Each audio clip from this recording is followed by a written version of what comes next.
Alright, what I want to discuss here is why we get a high voltage from an inductor when it's discharging. The circuit you may have seen this happen on is one where we've got a voltage supply, we've got a neon, and we've got an inductor. Now, what happens is we have the current flowing. As soon as we turn the current off, we get a little flash in that neon. Now, this may have been 12 volts, and the neon may have been 100 volts. So the thing we've got to ask ourselves is, why did that happen? And this is one of the more difficult ones to explain. It does come up quite a lot. Now, let's just draw the circuit a little bit differently. I'll draw the circuit like this, and this will help us understand, I think. We've got that there. We've got a possibility for, say, the switch to connect through a resistor into our inductor, and that's our circuit. So we can charge it up, and what we can do is just make sure they're all connected. So in position 1 it can charge up, position 2, position 3. In position 1 we charge it up, position 2 we discharge just to the air, position 3 we discharge back through the circuit.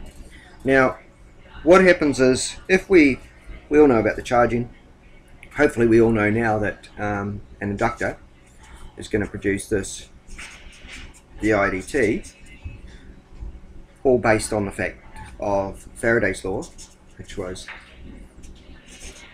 change in flux dt. Now we all know that when the flux changes, that little inductor there is going to produce a voltage to oppose that change, and cause a current to flow to cause a flux to oppose that change. So when it's connected in the 1 position, this circuit here, the inductor has a current flowing through it. The curve will have been, when it got charged up, this is for 1, it will have been like that, the current gradually getting up to maximum.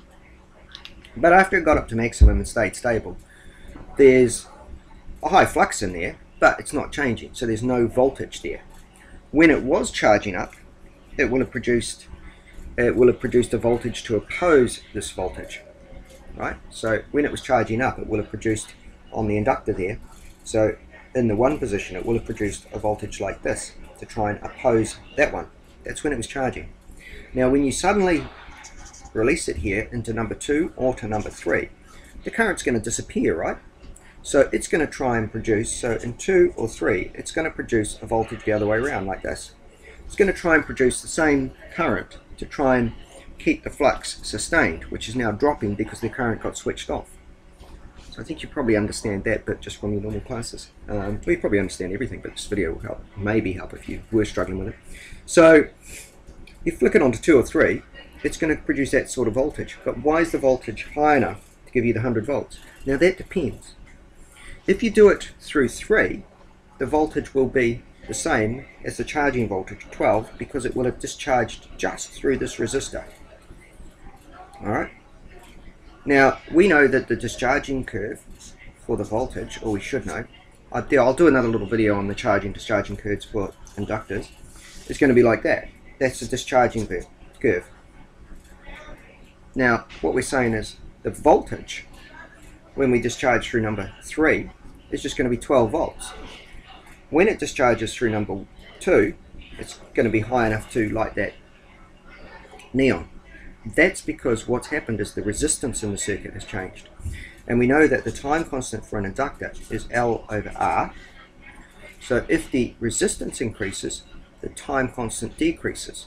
So the time constant gets decreased. If the time constant decreases, this curve gets steeper because the time constant is much smaller. So if that happens, then we get di dt increases. It's negative, but it increases. If di dt increases, then epsilon, or the EMF, sorry, increases, and that's the voltage. So this is the sequence of events that produces that bigger voltage. All you've got to see in this graph here is that when the circuit just gets broken like that, it charged up with very little resistance. Maybe there was just a little resistor there, or we could call the resistance in the coil itself the resistance that's in series. But when it discharges, it's discharging through the high resistance neon bulb, and that's going to produce a high voltage. And if it produces 100 volts, you'll get a quick flash out of that little neon. Where does the energy come from? It comes from the energy in the field on the inductor. Remember, with capacitors, the energy came from the capacitance. So we had the capacitance 1/2 QV, with the inductor the energy 1/2 Li squared. So the energy comes from the magnetic field with the inductor, and it comes from the electric field with the capacitor. Quite interesting.